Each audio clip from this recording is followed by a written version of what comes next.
In ancient China, floods ravaged the land like beasts.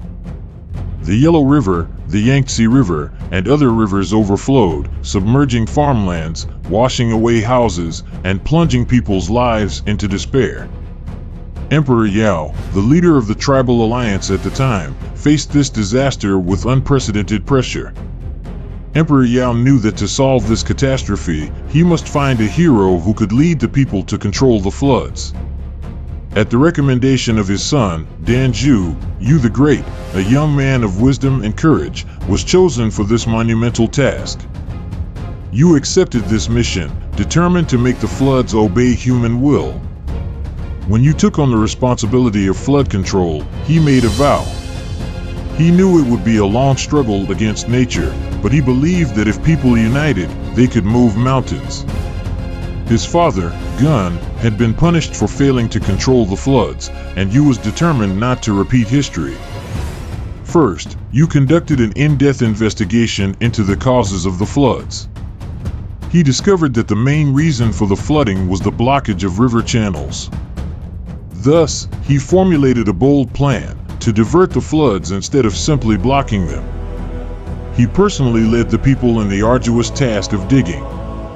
During the flood control process, Yu demonstrated an extremely high sense of responsibility and self-sacrifice. It is said that he passed by his own home 3 times, but chose not to return home for the sake of the great cause of flood control. This story later became a symbol of loyalty and dedication in traditional Chinese culture. Yu was not only diligent, but also extremely wise. He invented the Yu step measurement method to accurately measure land and waterways. He also created the Yu's tribute system, allocating flood control tasks and resources reasonably according to the soil quality, products, and population of each region, ensuring effective participation in the flood control efforts.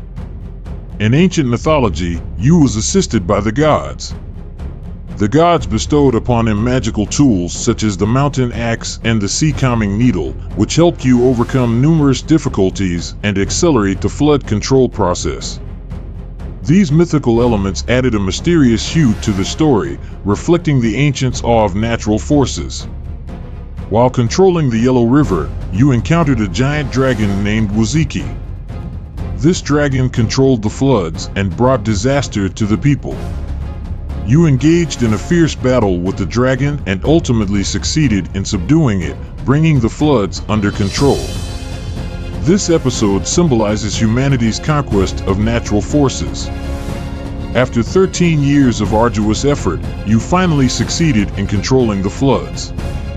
The rivers became orderly, the farmlands were restored, and people's lives gradually stabilized. Yu's achievements were celebrated by later generations. He was hailed as the god of water conservancy and revered as the founding monarch of the Xiao dynasty. The story of Yu the Great's flood control is not just a mythological tale, it reflects the ancient Chinese society's emphasis on water conservancy projects and the expectations for a leader's wisdom and character. This story still holds an important place in traditional Chinese culture and has become a part of the Chinese national spirit, inspiring generations of Chinese people.